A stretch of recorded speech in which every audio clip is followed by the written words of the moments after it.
সরবেরিয়ার ঘটনায় অভিযোগ দায়ের ইডির পুলিশের কাছে অভিযোগ দায়ের করলো ইডি। তল্লাশির সময় বাড়িতেই ছিল শাহজাহান। শাহজাহানের ফোনের লোকেশন বাড়িতেই দেখায়। তল্লাশির সময় ৮০০ থেকে ১০০০ লোক ঘিরে ধরে ইডি এবং সিআরপিএফ জওয়ানদের উপরে ইট পাথর দিয়ে হামলা চালানো হয়, এই অভিযোগ জানানো হয়েছে।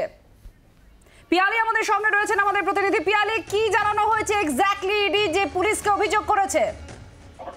একেবারে দেখো, ইতিমধ্যেই যে লিগ্যাল প্রসিডিওর বা লিগ্যাল ব্যবস্থা নেওয়ার জন্য তারা সেই পদক্ষেপ গ্রহণ করেছে। ইতিমধ্যেই লোকাল পুলিশের কাছে তাদের তরফ থেকে অভিযোগ জানানো হয়েছে। সেই বিষয়ে ইডি স্টেটমেন্টে যেরকম উল্লেখ করা হয়েছে, তার পাশাপাশি কোন ঘটনার সূত্র ধরে আজকে ইডির অফিসাররা সেখানে পৌঁছেছিল তার বিস্তারিত তথ্য তারা দিয়েছেন। এবং তারা যেটা জানাচ্ছেন যে এই রেশন দুর্নীতি মামলার তদন্ত ধরে এই পিওপি অর্থাৎ প্রসিড অফ ক্রাইমের কোথায় কোথায় গেছে সেই সূত্র ধরে যখন তারা খোঁজ খবর করছিলেন, তখন তারা জ্যোতিপ্রিয় মল্লিকের ঘনিষ্ঠ এই শাহজাহান আর শেখের কথা তারা জানতে পারেন। এবং সেই মোতাবেক আজকে তার ৩টে যে লোকেশন রয়েছে সেখানে তাদের আজকে রেড করার কথা ছিল। আজকে সকালবেলা সন্দেশখালী সরবেরিয়াতে তারা যখন তার দুটো বাড়িতে যখন পৌঁছায়, যেটা ইডির অফিসাররা জানাচ্ছেন যে তাদের সঙ্গে ২৭ জন, টোটাল ২৭ জন কেন্দ্রীয় বাহিনীর জওয়ান ছিলেন যারা ওই দুটো লোকেশনে তাদের সাথে গিয়েছিলেন। এবং ইডির যেটা বক্তব্য, তারা যখন সেখানে পৌঁছায় তখন দরজা বন্ধ ছিল, বারবার ডাকাডাকি করেও কেউ দরজা খোলেনি। কিন্তু শাহজাহান শেখের মোবাইল ফোনের টাওয়ার লোকেশন থেকে এটা স্পষ্ট হয়ে যাচ্ছিল যে শাহজাহান শেখ সেই সময় বাড়িতেই উপস্থিত রয়েছে, কিন্তু দরজা খোলা হচ্ছিল না।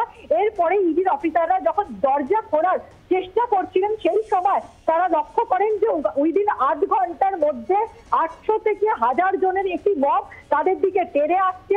এবং তারা কিছু বোঝার আগেই যাদের হাতে তারা সশস্ত্র ছিল, যাদের হাতে লাঠি, স্টোন, পাথর এই সমস্ত কিছু ছিল, তারা তাদেরকে ঘিরে ফেলে, তাদেরকে স্টোন, লাঠি ইত্যাদি দিয়ে মারধর করা হয়। এবং ইডি স্টেটমেন্টে তারা উল্লেখ করছে যে এই ঘটনায় তাদের ৩ জন অফিসার তারা আহত হয়েছে এবং যাদের দিকে এই মব এমন ভাবেই তেড়ে এসেছিল বা তাদেরকে এমন ভাবে আক্রমণ করা হয়েছিল যাতে তাদেরকে মেরে ফেলা যায়। এবং গোটা ঘটনা নিয়ে শুধুমাত্র তাই নয়, যেটা আমরা আগেও জানিয়েছিলাম যে শুধুমাত্র কিন্তু মারধর করা হয়নি, তাদের গাড়ি ভাঙচুর চালানো হয়েছে, এমনকি তাদের ওয়ালেট, তাদের টাকা, মোবাইল, এমনকি ল্যাপটপ সমস্ত কিছু স্ন্যাচ করে নেওয়া হয়েছে, ছিনতাই করে নেওয়া হয়েছে। এই গোটা বিষয়টা নিয়ে ইতিমধ্যেই তারা পুলিশকে, লোকাল পুলিশকে কিন্তু তারা অভিযোগ জানিয়েছেন, এমনটাই কিন্তু আজকে স্টেটমেন্টে উল্লেখ করেছেন। অর্থাৎ তারা যদি জানাচ্ছেন যে দুটো লোকেশন, অর্থাৎ শাহজাহান থেকে যে দুটো লোকেশনে তারা আজকে রেড করতে গিয়েছিল, যেখানে টোটাল ২৭ জন কেন্দ্রীয় বাহিনীর জওয়ান ছিল, সেই কেন্দ্রীয় বাহিনীর জওয়ানদেরকে এই ৮০০ থেকে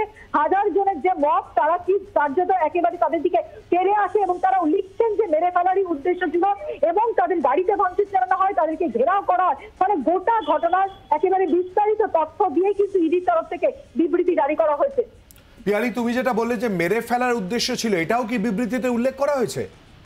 একেবারেই দেখো, স্টেটমেন্ট যেটা স্টেটমেন্ট ইডির তরফ থেকে দেওয়া হয়েছে, সেই স্টেটমেন্টেই কিন্তু তারা লিখছেন একেবারে শেষ প্যারাটা যেটা অত্যন্ত গুরুত্বপূর্ণ, সেখানে তারা লিখছেন একেবারে যেটা লেখা হচ্ছে যে ৩ জন অফিসার তারা কিন্তু আহত হয়েছেন। The 3 officer have suffered grievous injuries as the mob has marched towards the ED official with an intention to cause death। অর্থাৎ মেরে ফেলার উদ্দেশ্যেই মব তাদের দিকে এগিয়ে তেড়ে গিয়েছিল এবং তাতেই কিন্তু এই ৩ জন গুরুতর আহত হয়েছে। মানে অত্যন্ত গুরুতর অভিযোগ আনা হয়েছে কিন্তু ইডির এই যে স্টেটমেন্ট তারা উল্লেখ করেছেন। এবং তারা জানাচ্ছেন যে যেভাবে তাদের দিকে তেড়ে যাওয়া হয় সেটা একেবারে তাদের মেরে ফেলার উদ্দেশ্যেই কিন্তু তাদের দিকে এই মব হামলা চালিয়েছিল এবং তাতেই ৩ জন ইডির অফিসার তারা গুরুতর আহত হয়েছে। ধন্যবাদ পিয়ালি।